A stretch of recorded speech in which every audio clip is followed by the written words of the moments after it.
Good morning friends, so welcome to the prelims booster session. आज का पहला topic है the working of maglev trains. ये topic science and tech के लिए इंपॉर्टेंट है। तो magnetic levitation technology maglev trains, इससे ग्लोबल इंटरेस्ट जो है रिन्यू हो रहा है क्योंकि कंट्रीज़ एक्सप्लोर कर रही हैं हाई स्पीड रेल ऑप्शंस को जो मैग्नेटिक फील्ड्स का यूज़ करेंगे लिफ्ट और प्रोपेल करने के लिए ट्रेन्स को at speeds more than 400 kilometres per hour. तो मैगलेव जो है बेसिकली मैग्नेटिक लेविटेशन टेक्नोलॉजी होती है। तो व्हील्स के ऊपर रन करने की बजाय मैगलेव टेक्नोलॉजी में स्ट्रॉन्ग मैग्नेटिक फील्ड्स बनाए जाते हैं ताकि ट्रेन को लिफ्ट करके उसे आगे फॉरवर्ड पुश किया जाए। ट्रेन जो है बेसिकली फ्लोट हो रही होती है ट्रैक के ऊपर। कोई इसका फ़ायदा ये होता है कि कोई फ्रिक्शन नहीं होती during normal operations. Weather conditions जैसे स्नो या रेन से कोई इफेक्ट नहीं आता। एक्सट्रीमली हाई स्पीड्स इसमें पॉसिबल हो पाती हैं और पैसेंजर्स के लिए भी स्मूथ राइड रहती है मिनिमल वाइब्रेशन के साथ। अब फिज़िक्स में अगर हम देखें लेविटेशन के पीछे क्या फिनोमेना है कि नेचर में 4 फंडामेंटल फोर्सेस हैं। 2 तो न्यूक्लियर फोर्सेस हैं, एक इलेक्ट्रोमैग्नेटिक फोर्स है और चौथी है ग्रेविटी। ग्रेविटी जो है वो वीकेस्ट है। इसीलिए जो है एक स्मॉल मैग्नेट जो है एक फ्रिज पर जो है कई सालों तक रह सकता है क्योंकि जो है ग्रेविटी वीकेस्ट फोर्स है। तो यही सेम प्रिंसिपल का इस्तेमाल करके हम लिफ्ट करते हैं ट्रेन्स को जो 150 से 500 टन तक हो सकती हैं। मैग्नेटिक फोर्सेस का हम इस्तेमाल करते हैं इसमें। अब इसमें 2 तरह की होती हैं ये मैगलेव ट्रेन्स। एक होता है ईएमएस और एक ईडीएस। ईएमएस में क्या होता है, ट्रेन के 2 आर्म्स ऐसे होते हैं वो रैप कर लेते हैं गाइडवे को, मतलब जो आपका जो पटरी होती है उसे वो ऐसे रैप कर लेते हैं जैसे आर्म्स की तरह। और स्ट्रॉन्ग इलेक्ट्रोमैग्नेट्स होते हैं इन आर्म्स पर, वो पॉइंट करते हैं मैग्नेटिक फील्ड को अपवर्ड। ये ट्रेन की जो आर्म है वो सिर्फ हाफ वे होते हैं अराउंड द गाइडवे। और जब इलेक्ट्रोमैग्नेट्स को टर्न किया जाता है, ऑन किया जाता है, तो ये जो है ट्रेन को अट्रैक्ट करते हैं टुवर्ड्स द गाइडवे और पुश करते हैं उसे अपवर्ड। सेंसर्स इंश्योर करते हैं कि ट्रेन जो है फ्लोट करती रहे 10 millimetre above the guideway her time पर। दूसरा होता है ईडीएस। ये इसमें क्या होता है, सुपर कंडक्टिंग मैग्नेट्स जो है ट्रेन पर लगाए जाते हैं जिनको वेरी लो टेम्परेचर्स पर कूल किया होता है। अब जैसे जैसे ट्रेन आगे मूव होती है, मैग्नेट जो है वो एक इलेक्ट्रिक करंट जो है कॉइल्स में इंड्यूस करते हैं जो है साइड्स में ट्रैक के। अब इससे एक रिपल्सिव फोर्स क्रिएट होती है जो कि ट्रेन को अपवर्ड पुश करती है। ट्रेन जो है वो जैसे हाइयर जाती है, मतलब 100 मिलीमीटर अबव द ट्रैक, तो इसलिए जो है ट्रेन को जो है जब अब इसको शुरुआत में ही हम जो है ऑन नहीं कर सकते, इसलिए ट्रेन को जो है कम से कम 100 kilometre per hour normal wheel से पहले पहुंचना पड़ता है। उसके बाद ये इफेक्ट जो है किक हो सकता है। अब ये इसमें और ज़्यादा हाई स्पीड्स हम अटेन कर सकते हैं। जैसे जापान की जो एससी मैगलेव ईडीएस सिस्टम है उसने 603 किलोमीटर पर आवर की स्पीड 2015 में टेस्टिंग के टाइम पर अचीव की है। अब प्रोपल्शन सिस्टम इसमें कैसे काम करता है, जो वॉल्स होती हैं गाइडवे की उनको कॉइल्स के साथ लाइन किया जाता है जिसमें कि अल्टरनेटिंग करंट होता है।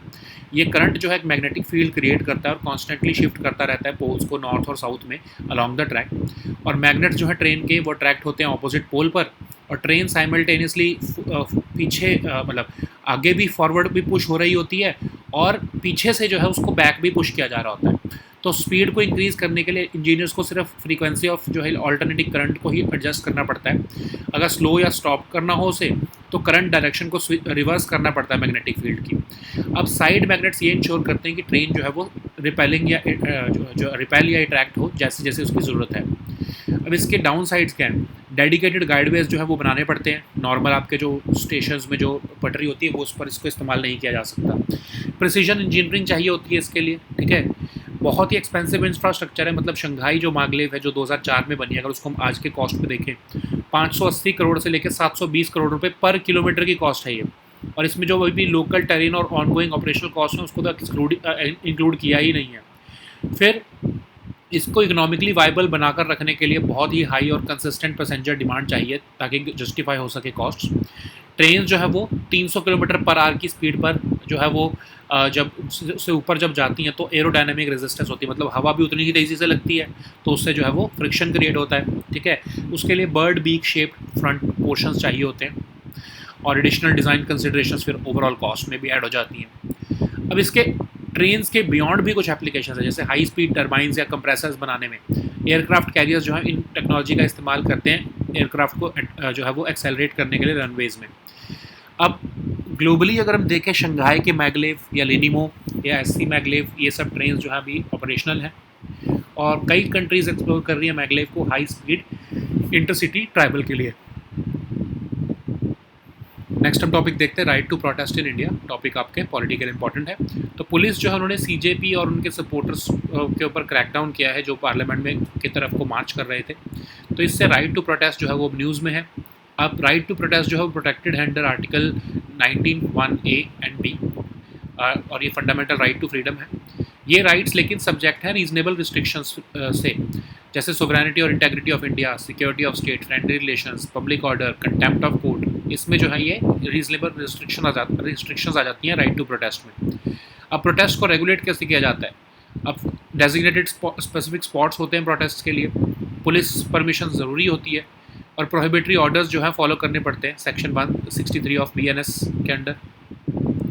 इंडिया ने यूएन में बोला हुआ है 47th session of UN human rights council में कि इंडिया जो है पीसफुल असेंबली और मार्चेस को सपोर्ट करता है और ये प्रैक्टिस जो है इंडिपेंडेंस स्ट्रगल से होती आ रही है। आर्टिकल 19 भी जो है हमारा कॉन्स्टिट्यूशन का वो गारंटी करता है right to assemble peacefully without arms. India ने एम्फेसाइज किया है कि गवर्नमेंट जो है उसको बैलेंस करना चाहिए सिटीजन राइट्स को और ड्यूटी को also to protect right to life. Supreme court ने पिछले कई सालों में कई ओकेजन्स पर राइट टू प्रोटेस्ट और रीजनेबल लिमिट्स दोनों को ही अपहोल्ड किया है। Himmat Lal K Shah versus commissioner of police case 1973 में कोर्ट ने कहा है कि फ्रीडम ऑफ असेंबली इम्पॉर्टेंट है लेकिन स्टेट जो है वो रेगुलेट कर सकता है इस अपनी प्रॉपर्टी को पब्लिक पर्पसेस के लिए। ऐसे ही मजदूर किसान शक्ति संगठन versus union of India case में जो है सेक्शन 144 CRPC के ऊपर जो है केस ने चैलेंज किया था, जो उसके ऊपर सुप्रीम कोर्ट ने गाइडलाइंस इशू की कि कैसे नंबर ऑफ पार्टिसिपेंट्स को रेगुलेट किया जा सकता है, मेंटेन करना ज़रूरी है मिनिमम डिस्टेंस पार्लियामेंट हाउस से, नॉर्थ साउथ ब्लॉक से, प्रोहिबिट करना ज़रूरी है डेमोन्स्ट्रेटर्स को कि वो फायर आर्म्स कैरी ना कर सकें। ये रूलिंग बेसिकली रीअफर्म कर रही है जंतर मंतर को दिल्ली का डेजिग्नेटेड प्रोटेस्ट साइट। ऐसे ही 2020 में शाहीन बाग केस में कोर्ट ने कहा कि जो आइडेंटिफाइड एरियाज़ हैं प्रोटेस्ट वहीं पर होने चाहिए और प्रोटेस्टर्स जो हैं वो ब्लॉक नहीं कर सकते पब्लिक रोड्स को या फिर पब्लिक इनकन्वीनियंस नहीं कर सकते। नेक्स्ट हम टॉपिक देखते हैं WTO agreement on fisheries subsidies. Topic economy के लिए इंपॉर्टेंट है। इंडिया ने अपना instrument of acceptance of WTO का जो एग्रीमेंट ऑन फिशरीज सब्सिडीज है वो डिपॉजिट कर दिया है और वो पार्टी टू द एग्रीमेंट बन चुका है। तो ये एग्रीमेंट है क्या? कंसेंसस से 12th WTO मिनिस्ट्रियल कॉन्फ्रेंस में जिनीवा में इसको 2022 में अडॉप्ट किया गया था। पहला मल्टीलैटरल WTO एग्रीमेंट है जिसमें कि इन्वायरमेंटल सस्टेनेबिलिटी ऑब्जेक्टिव है। ये प्रोहिबिट करता है government support to illegal fishing activities और protection to of marine life की तरफ सपोर्ट है इसका। इंडिया जो है 123rd मेंबर है WTO का, जिसने सपोर्ट जो है उसको आगे बढ़ाया है, इंस्ट्रूमेंट ऑफ एक्सेप्टेंस डिपॉजिट किया है। अब अगर हम इसके फोकस देखें, इसका एग्रीमेंट के फीचर्स देखें तो एग्रीमेंट फोकस करता है subsidies related to marine wildlife capturing और fishing related activities at sea. Prohibit करता है सब्सिडीज जो कि लिंक्ड हैं illegal unreported and unregulated fishing से। ये क्रिएट करता है more equitable global fisheries regime. Okay, next हम टॉपिक देखते हैं central bureau of narcotics. Topic आपके गवर्नेंस के लिए इंपॉर्टेंट है। तो सेंट्रल ब्यूरो ऑफ नारकोटिक्स ने एक अटैम्प्ट को प्रिवेंट किया है जिसमें 12 crore high strength tramadol hydrochloride tablets को इलीगली डाइवर्ट किया जा रहा था। तो ये CBN है क्या? सेंट्रल गवर्नमेंट की ऑर्गेनाइजेशन है जो international trade off narcotics, drugs, psychotropic substances और प्रीकर्सर केमिकल से डील करती है। याद रखो ये आपके NCB से डिफरेंट है। ये जो है ये department of revenue, ministry of finance के अंडर काम करती है। ग्वालियर में इसका हेडक्वार्टर है। इसके नारकोटिक्स कमिश्नर होते हैं, ठीक है। तो illicit cultivation of opium Poppy को कंट्रोल करने के लिए, प्रिवेंटिव या इन्फोर्समेंट फंक्शंस निभाने के लिए पॉपी ग्रोइंग स्टेट्स में इसका ये फंक्शंस हैं, ठीक है। नेक्स्ट हम टॉपिक देखते हैं डिजिटल लोकल पास सिस्टम। टॉपिक इकोनॉमी के लिए और गवर्नेंस के लिए इंपॉर्टेंट है। National highway authority of India ने एक्सपैंड कर दी हैं डिजिटल सर्विसेज राजमार्ग यात्रा मोबाइल एप्लीकेशन पर। अब ये डिजिटल लोकल पास सिस्टम क्या है? ये एक एलिजिबल ये जो है इनेबल करेगा एलिजिबल कम्यूटर्स को कि वो मंथली टोल प्लाजा से जो है टोल पासेस खरीद सकें डिजिटली राजमार्ग मोबाइल एप्लीकेशन से, राजमार्ग यात्रा मोबाइल एप्लीकेशन से। तो बेसिकली इस सिस्टम के अंडर जो रेजिडेंट्स 20 किलोमीटर के रेडियस में रह रहे हैं एलिजिबल टोल प्लाजा में, वो परचेज कर सकते हैं local pass through the app और इसमें कंसेंट बेस्ड इंटीग्रेशन होती है विद गवर्नमेंट प्लेटफॉर्म्स, ठीक है। एलिजिबिलिटी वो वेरीफाई किया जाता है GIS बेस्ड वैलिडेशन से। अब राजमार्ग यात्रा ऐप जो है सिटीजन सेंट्रिक मोबाइल ऐप है जो कि सिटीजन्स जो हाईवेज़ पर हैं उनके एक्सपीरियंस के लिए बनाई गई है। नेक्स्ट हम टॉपिक देखते हैं वाइट रैबिट टेक्नोलॉजी। टॉपिक आपके साइंस एंड टेक के लिए इंपॉर्टेंट है। Union ministry of consumer affairs और न्यू एंड रिन्यूएबल एनर्जी ने कमीशन की है white rabbit technology based Indian standard time dissemination demonstration network, और इसको RRSL जो हमारी लैब है बेंगलुरु में उसने कमीशन किया है। ये सिस्टम डिज़ाइन किया गया है हाईली एक्यूरेट, सिक्योर और रेजिलिएंट टाइम सिंक्रोनाइजेशन देने के लिए क्रिटिकल सेक्टर्स के लिए, जैसे banking, financial markets, telecommunications, power systems, transportation, digital governance और बाकी का स्ट्रेटजिक इंफ्रास्ट्रक्चर। अब वाइट रैबिट टेक्नोलॉजी क्या है? ये टेक्नोलॉजी एडवांस नेटवर्किंग प्रोटोकॉल है बेसिकली, जो अलाउ करता है डिवाइसेस जो कनेक्टेड हैं ऑप्टिकल फाइबर के थ्रू कि वो सिंक्रोनाइज कर सकें इंटरनल क्लॉक्स को एक accuracy of less than 1 nano second के साथ। ओरिजिनली इसको डेवलप किया गया है CERN में, और इसकी प्राइमरी इनोवेशन है कि इसकी एबिलिटी है कि ये कॉन्टिन्यूसली मॉनिटर और कंपनसेट कर सकता है सिग्नल डिलेज को, और इसको ये ऐसा करके इंश्योर करता है कि हर नोड इन द नेटवर्क जो है वो परफेक्टली अलाइंड हो। ओके, अब ये डिप्लॉयमेंट क्यों है क्रिटिकल इंडिया के लिए? क्योंकि बहुत से इंडिया का जो डिजिटल सिस्टम्स हैं वो foreign satellite based timing services जैसे कि US ऑपरेटेड GPS के ऊपर रिलाई करते हैं, और ये सिस्टम्स फंक्शनल हैं लेकिन वल्नरेबल रहते हैं एक्सटर्नल रिस्क पर। ठीक है, नेक्स्ट हम टॉपिक देखते हैं क्यूडेंगा। ये टॉपिक आपके सोशल इश्यूज़ के लिए इंपॉर्टेंट है। तो DCGI ने ग्रांट कर दी है मार्केट ऑथराइजेशन क्यूडेंगा को, जो कि फर्स्ट डेंगी वैक्सीन है जो कि अप्रूव की गई है इंडिया में।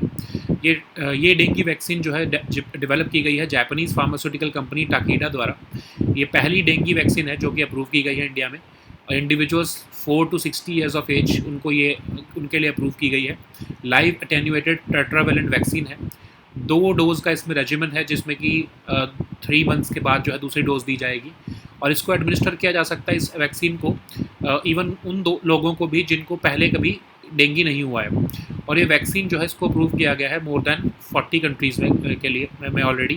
अब डेंगी तो आपको पता है मस्कीटो बॉर्न ट्रॉपिकल डिजीज़ होती है जो डेंगी वायरस से होती है, और ये एक significant global public health threat है जिसकी प्रेवलेंस 125 कंट्रीज़ में है। इंडिया जो है 1/3 ऑफ ग्लोबल डेंगी बर्डन को अकाउंट करता है। नेक्स्ट हम टॉपिक देखते हैं ई श्रम पोर्टल। टॉपिक आपके गवर्नेंस के लिए इंपॉर्टेंट है। तो ई श्रम पोर्टल पर लगभग 31.78 करोड़ अनऑर्गेनाइज वर्कर्स जो हैं वो रजिस्टर्ड हो चुके हैं।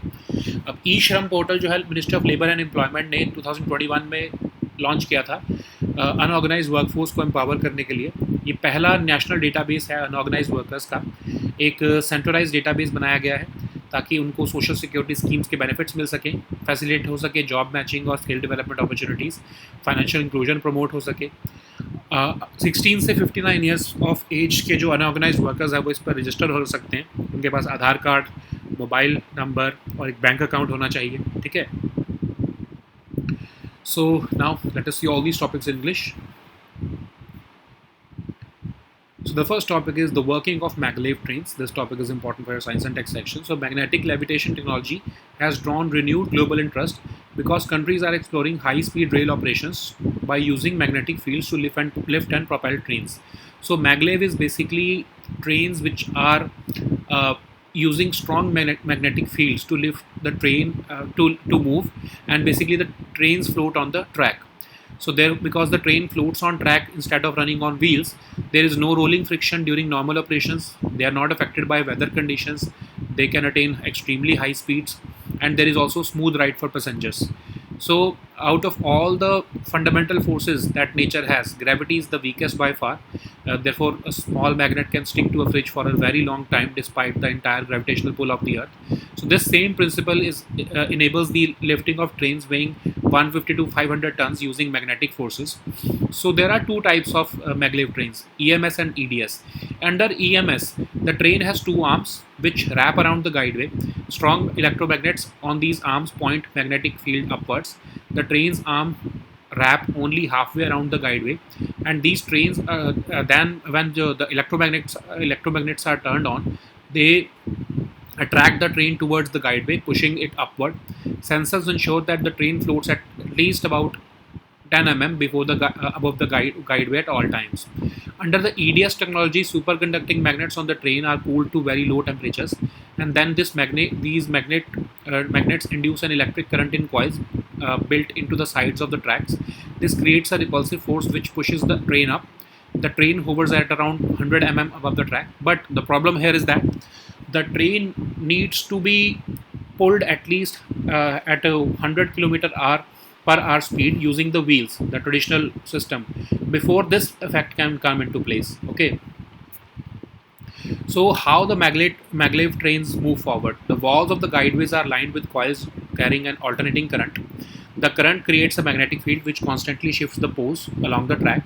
The magnets on the train are attracted to the opposite poles. Okay, so train is simultaneously pulled forward from the front and being pushed. It is also pushed forward from the back. To increase the speed, engineers just need to increase the frequency of the alternating current. To slow or down or stop the train, the current direction is switched to reverse the magnetic field. Side magnets ensure that the train stays centered on the repelling or attracting as needed. Okay. So what are the downsides of this technology? Dedicated guideways are required. Precision engineering is needed for magnets and coils. It is having a very expensive. It is having a very expensive infrastructure, and it requires very high and consistent passenger demand to justify the costs. Trains which move at more than 300 km/h, they also experience significant aerodynamic resistance, which requires aerodynamic design changes, which adds to the costs. So apart from trains, high-speed turbines and compressors, aircraft carriers, they also use this technology. Okay. So in the world, we already have Shanghai Maglev, Linimo, Japan, SC Maglev of Japan, Incheon Airport Maglev of South Korea. So several countries are exploring the technology for high-speed intercity travel also. So the next topic is right to protest in India. This topic is important for your polity section. So police crackdown on the CJP and its protesters have brought forward the right to protest topic in India. So what is right to protest? It is protected under the fundamental right to freedom under Article 19(1) and A and B. So these rights are subject to reasonable restrictions, and citizens have the right to organize protests, but this must be exercised within the constitutional restrictions. So common regulatory practice in India includes designated spots for the protests, making police permission mandatory, imposing prohibitory orders under Section 163 of BNS, which was earlier Section 144 of CRPC. So India at UN HRC had already said that peaceful assembly and marches are a valuable aspect of Indian democracy, and this practice traces back its origin to the independence struggle. Article 19 guarantees the right to assemble peacefully, but India also emphasized that government must balance citizens' right with its duty to protect the right to life. Okay. Supreme Court has over the years upheld both the right to protest and reasonable limits on it through the Himatla Kesha versus Police Commissioner case, in which the court clarified that state can regulate its property for public purposes. In Mazdoor Kisan Shakti Sangathan versus Union of India case, so this case was challenging the assembly near Parliament House, North and South Block. So therefore, the court laid down specific guidelines regulating the number of participants, maintaining minimum distance from Parliament House, prohibiting demonstrators from carrying firearms. This ruling effectively reaffirmed Jantar Mantar as Delhi's designated protest site. In Shaheen Bagh case also, Supreme Court ruled that protests must be held in identified areas and that protesters cannot block public roads or cause public inconvenience. So the next topic is WTO Agreement on Fisheries Subsidies. This topic is important for economy section. So India has deposited its instrument of acceptance of the World Trade Organization Agreement on Fisheries Subsidies and became a party to this agreement. So this WTO Agreement on Fisheries Subsidies was adopted by consensus at 12th WTO Ministerial Conference in Geneva in June 2022. This is the first multilateral WTO agreement with an environmental sustainability objective. It prohibits government support to illegal fishing activities and over-exploitation of stocks, contributing to the protection of marine life. India is the 123rd member of WTO to deposit this instrument of acceptance. This agreement focuses on subsidies which are related to marine wild capture fishing and fishing-related activities at sea. It prohibits subsidies linked to illegal, unreported and unregulated fishing. It also creates a more equitable global fisheries regime. So the next topic is Central Bureau of Narcotics. This topic is important for your governance section. So Central Bureau of Narcotics has prevented an attempt to illegally divert and export consignment of 12 crore high-strength tramadol hydrochloride tablets. So what is CBN? It's a central government organization dealing with international trade of narcotics, drugs, psychotropic substances and precursor chemicals. So remember that it is not same as NCB. This one works under the Department of Revenue of Ministry of Finance. It has its headquarters in Gwalior. Narcotics Commissioner is the head of the Central Bureau of Narcotics, and it supervises illicit cultivation of opium poppy in India. It prevents and it has a preventive and enforcement functions, especially in the poppy growing states. Okay. So the next topic is digital local pass system.